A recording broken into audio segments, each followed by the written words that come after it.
So my next decision then will be, because you can see they're all different sizes, nature of plates, is what size do we want this border to be? Do we want it a big fat wide one? My feeling is that this is just a bit too wide.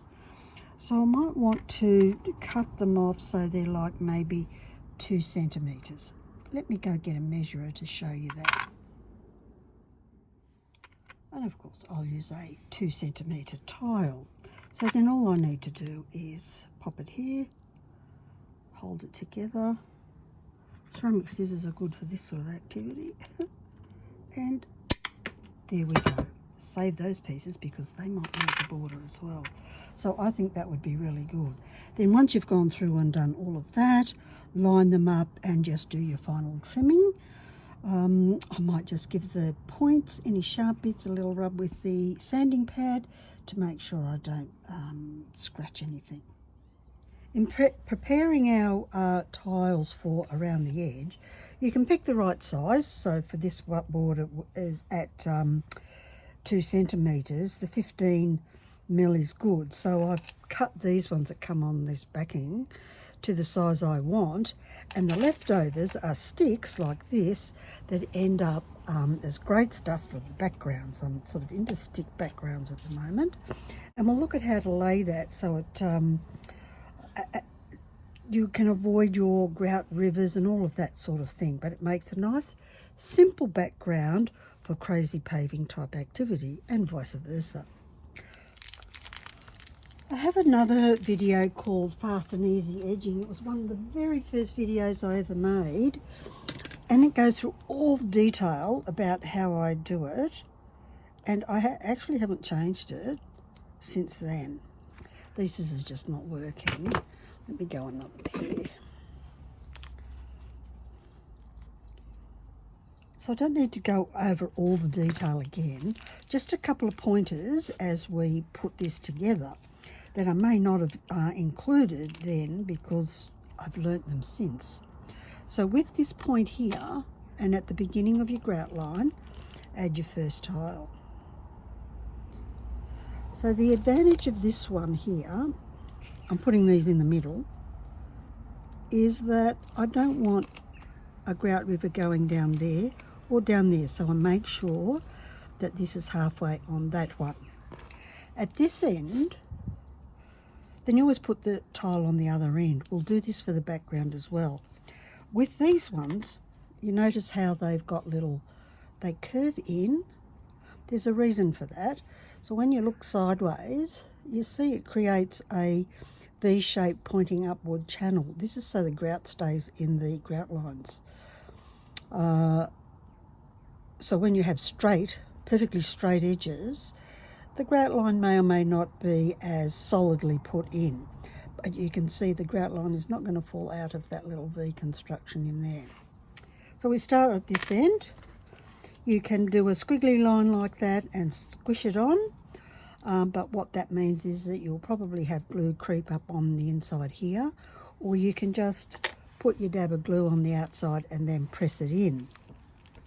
The other thing that's really important when you're doing this is to keep an eye on your straight lines, because there's nothing worse than when you're done and you see something that's supposed to be a straight line and it isn't, because you can't unsee it. They drive me crazy. It's like, oh my gosh, my son is so going to pick me about that. He's a stonemason, so if it's not straight, I'm in big trouble. So we've got our glue on our tiles, and these ones are 15, this is 20. You want a good glue for this. Your well bonds and things like that just ain't going to happen. So this is roof and gutter, so it's quite strong, industrial strength type glues if you're not using cement-based adhesive. Because this is going inside, I'm not doing the cement thing. I would think about the cement thing and then probably say, nah, yeah, no. That's an Aussie expression, yeah, no. So make sure you've got your little V down the end here. That makes your corners a little bit stronger. Whoops, I just got sticky.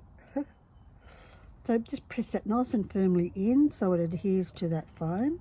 And remember, all of this is going to be covered by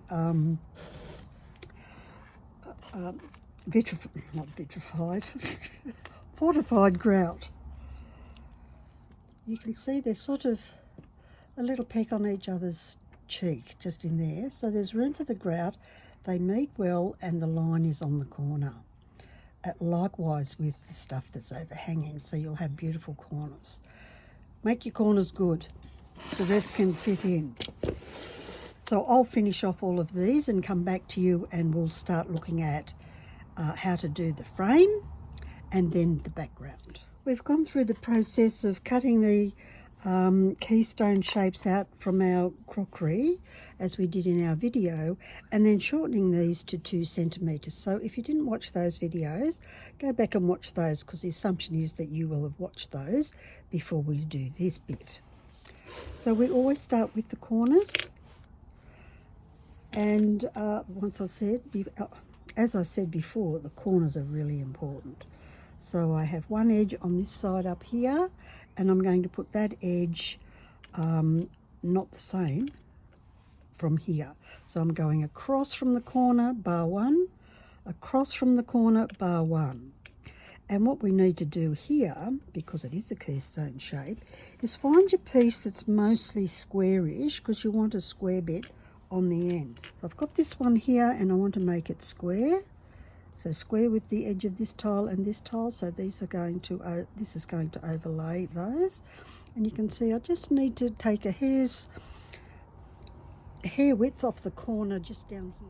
I'll go into detail for this bit here, but then you can do the rest yourself because we already know how to do the borders.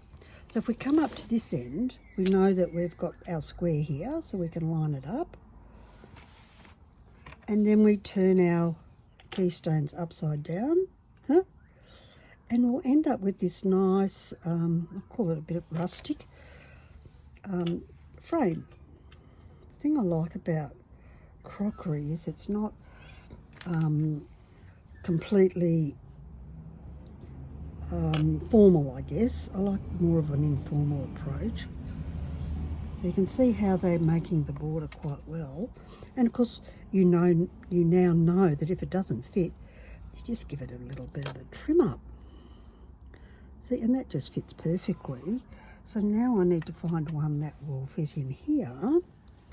Oops, turn it upside down so we can hold it there, knowing where it's going to be, and then draw your shape where you need to cut. Now we get to gluing, so we start one here. You go to the end of the queue, or the start of the queue, depending on your point of view. Pop your tile in place. Make sure that these are level. Once again, you can use your super duper incredibly expensive measuring tool and just line them up. Oh, very slippery today. I'm very slippery. And then you come over to this corner and put the corner on, and then work towards each other, and then decide where you want to make the adjustments. So remember lining up with the tile. You can look over the top and down. So all I'm doing is putting a squish of glue around the middle. This is translucent roof and gutter.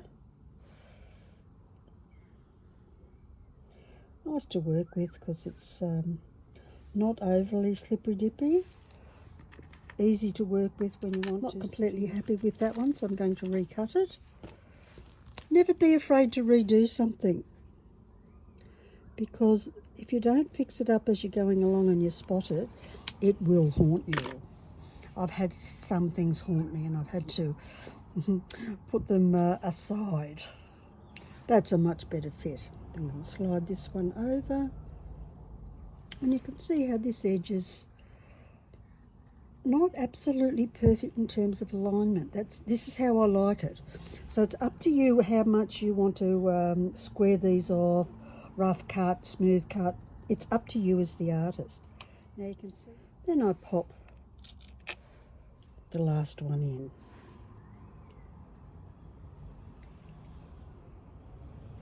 And of course, just shape them up.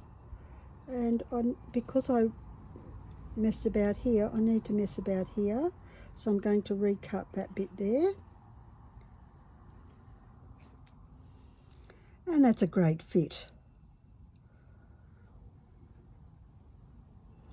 And just re-straighten everything up, realign once you're happy with everything. So I just pop this against that and then tap them so they meet the edge of my very special measurer. This one needs to come out a bit, and all good. Now we're really on the home stretch with the background, but first I'll bore you with, let's have a look at, so you can critique what I've done here, but also understand why I've done it. So remember we talked about the starting points for each one. No seams or grout seams running into each other. Now the way we achieve this is you start off with this bit here at the end of the line and the beginning of the line, and then place a couple in, place a couple in, and then just fill up the space. You might find that just easing things along or cutting it how you like it will work just as well. The other thing here is that all of the pieces aren't identical in terms of width and shape. This really works well with Picassiette because this is all rough cut. Oops, better straighten that up before it dries. I bump it. So what actually happens here, it's easy to work out these end bits, but here we start off with a long one and a half. Then the next one will be a long one. And then we'll want to make sure that none of these line up with anything else. So there'll be a long one over that, and then work our way in from here. And it ends up looking absolutely fabulous. So let me go through doing the first line here so you know what I'm talking about. And then I'll go away and do it all and then come back and show you how great it looks. You can see I've drawn a few guidelines, and that's just to help me do straight lines, so they run across the work. Otherwise I'd probably slant in a particular direction. So with this one, I can see this line here, the top of the next one will probably line up with that. So before I start gluing, I want to do this end piece first. So it's like anything, we put it there at the end here and draw the shape we need to chop off, making sure that it's sort of about halfway on this one here, thereabouts. It doesn't have to be precise. The beauty with this activity is that there's a lot of forgive. Remember, you're the boss. These aren't the boss. It's like a dog. You're always the boss. So that's a great fit. And then you do this one here and then fill in the middle. So let's have a look at that. So I have my little baggie. I can't work without it, otherwise I'll end up with glue all over me. On a bad hand day, I end up with glue all over me, even using this. So you do what's best for you. Today I'm a bit wonky, a bit wobbly, but doesn't matter how we get there. So I've got my little run of glue. This is easiest for me. You do what works for you. So we pop this one in the end here. We're doing a rough layout. One down here, and I'm lining up the tops here. Sometimes I do the raw edges or the cut edges together, and you can see how none of these go into this one. So that's great. Let's do the second one at this end. We might be able to just wing this one. Almost. Yeah, I reckon we can just ease this. This is like a dressmaker's ease, and this tool is fantastic for me because then I can just sort of poke them around, make sure it's straight, even up the spaces, and I try to make this as straight as I can and this as straight as I can. So the next one, of course, is half. And we pop that in, and you can see how this is actually hiding this grout line here. which is great. So these are going to line up on that one nicely. And then I want to cut that one on the end there.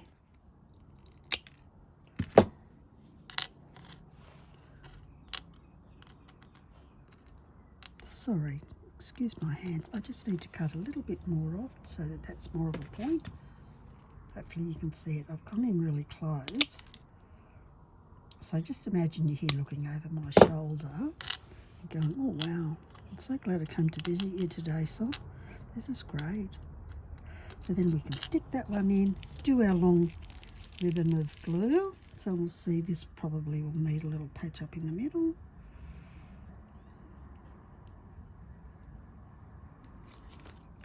Pop this one on, and you can see it's fairly clean.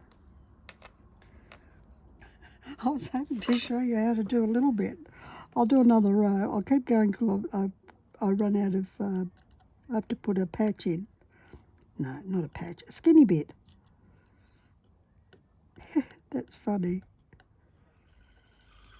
So this one needs a larger patch than the ones I showed you up here.